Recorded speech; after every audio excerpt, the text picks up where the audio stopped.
Hello, my name is Ben D. Dominichez. I'm an associate professor of political science here at the Catholic University of Korea in Bucheon. It is July 5th, 2020 at about 10 o'clock in the morning. This is my virtual presentation for the conference that we are attending on the Learner. And I would like to use the opportunity to, the virtual presentation, the video presentation, to present the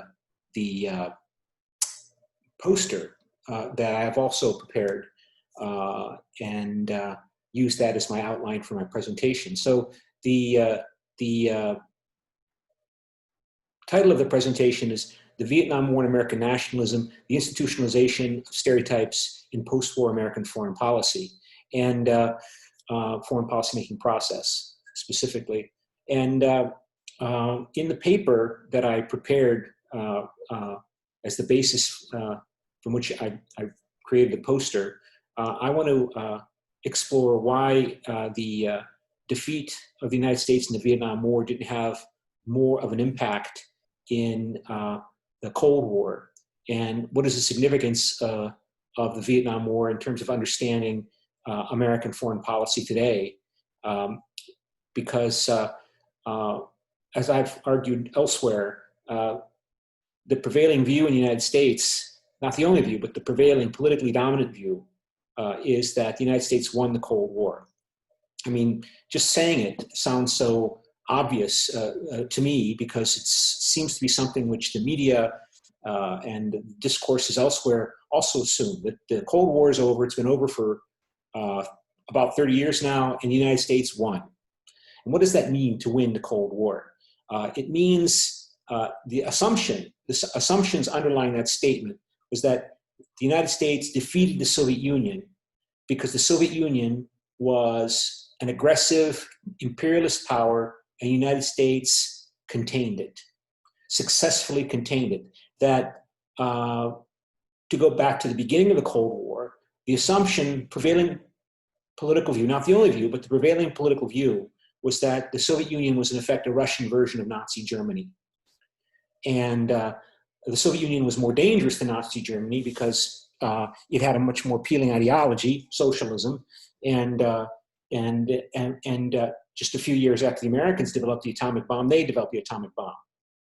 And so it was a dangerous Russian version of Nazi Germany, and the United States could not make the same mistake that was assumed to have been made in dealing with Nazi Germany, that appeasing the Soviet Union was not permissible, the way London and Paris had appeased Berlin in the 1930s.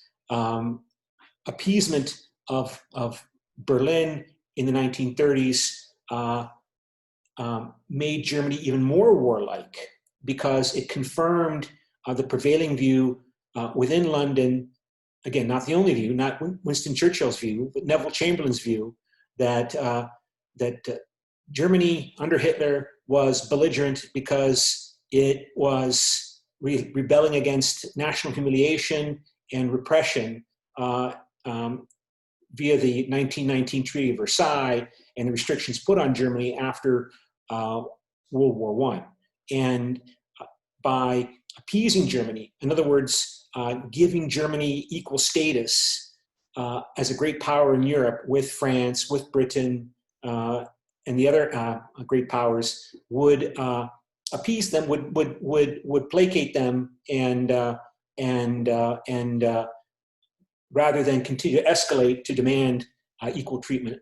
But of course, we all know that failed, and that failed because the belligerency behind Germany's behavior was due to the fact that Germany under Hitler was belligerent because not because it perceived a threat from London and Paris and the Soviet Union and the United States, not because it perceived a threat against which Germany had to be strong and belligerent to demand equality, but rather because Germany under Hitler saw opportunity. Germany was belligerent because it saw a marvelous opportunity. It misperceived a marvelous opportunity because it believed, the prevailing view was, espoused particularly by Hitler, was that London and Paris and Moscow and the United States were politically degenerate, that they were weak and degenerate. They were unable to organize themselves. They lacked the will and determination to put their potential capabilities, their power potential capabilities into action because of their political weakness and degeneracy. So looking on paper in terms of the population sizes of Germany's adversaries, the statistics in terms of economic capability, yeah, it might be much greater than Germany's, but Germany had the tremendous advantage in having the will and determination to do what was necessary in order for Germany to establish German supremacy under Hitler in Europe and the world. And by responding to Germany's belligerency, by appeasing it, served to unfortunately confirm that perception. So it made World War II more likely, not less. And so after World War II, as the prevailing view in the United States, in Washington emerged that the Soviet Union was belligerent because it was a Russian version of Nazi Germany, they had to be contained, not appeased. Hence, the Americans fought wars in Korea and in Vietnam. And you can find statements, of course, to that very effect, like Lyndon Johnson made that argument. If we let Ho Chi Minh, the supposed Russian surrogate in Vietnam, be victorious over Saigon, it would not appease the communist world. It would make it even more aggressive, the way Germany became more aggressive as a consequence of Munich appeasement of Germany at the Munich conference and allowing Germany to expand its control over the Sudetenland in Czechoslovakia. And so that's why the United States fought these distant wars, because just writing off South Korea or writing off South Vietnam would make the communist world under Moscow even more belligerent, even more aggressive, and of course, controlling more resources, making World War III more likely. And that seems to be the prevailing view today in the United States. And that is a justification for so much of American foreign policy today in terms of the expansion of American influence, the expansion of NATO into Eastern Europe, for example, has a number of factors, but one of the critical factors is the belief that those institutions that were created as part of containment of communism emanating from Moscow are sources for peace, are good institutions that must not only be preserved after the Cold War is over, but expanded because of their critical role in saving the world from communist totalitarianism. And so, and of course, in this Manichaean worldview that characterized the Cold Warriors, who saw the world divided between the free world versus the communist totalitarian world, they didn't see in their Manichaean worldview, good versus evil, a third force, nationalism. And consequently, they didn't see Vietnamese nationalism. They didn't see these as forces that were demanding independence and powerful forces that defeated the United States. National self-determination demands defeated the Soviet Union and Afghanistan. So the question is then, why, when the United States intervened in the Cold War, intervened in Southeast Asia, and suffered that horrible defeat with tremendous costs, particularly for the peoples of Southeast Asia, why did they not reassess their worldview about the division of the world in this bipolar Manichaean way, good versus evil, the free world versus the communist world, and not appreciate that nationalists, they might come in different ideological cloaks, but Vietnamese nationalism had a Marxist cloak to it, just like Chinese nationalism has a Marxist cloak to it. But they were still fundamentally nationalists. And then after the United States withdrew from Southeast Asia, communist Vietnam attacked and occupied communist Cambodia. And to punish communist Vietnam, communist China attacked Vietnam. And the Soviet Union threatened China with nuclear war to punish it for attacking the Soviet ally in communist Vietnam. So clearly, this Manichaean worldview of a totalitarian bloc empire, an evil empire, in Ronald Reagan's description of it in the early 1980s, was wrong. But why didn't the Americans learn from that?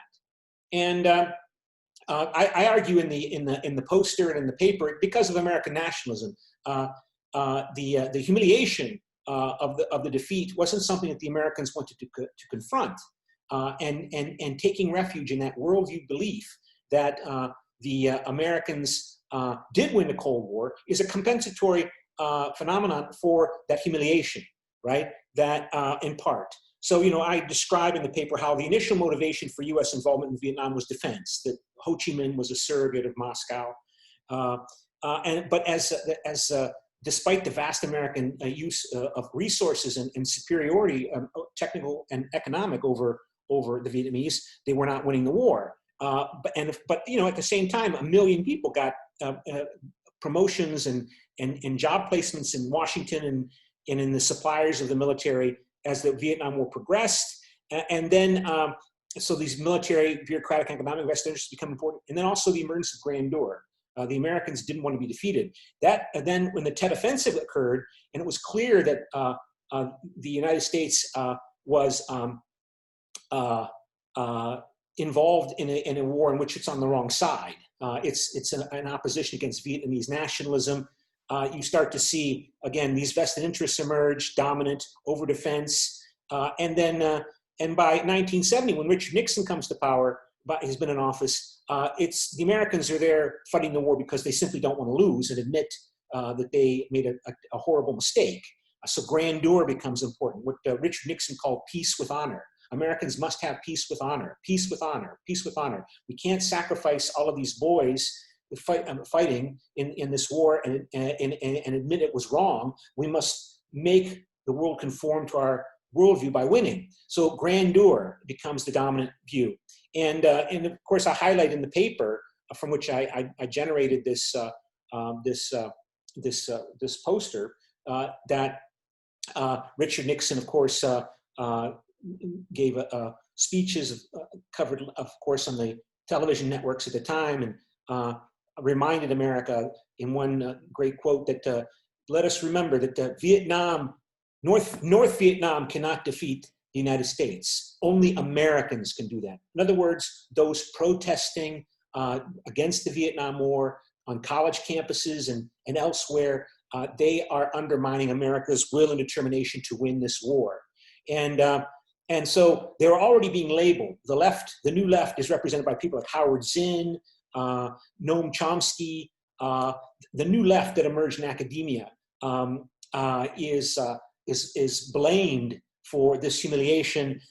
And I argue in the paper, this continuing assumption that the Soviet Union was a Russian version of Nazi Germany is the foundation of this critique of the new left and its quarantine. So that among many academicians, right, there's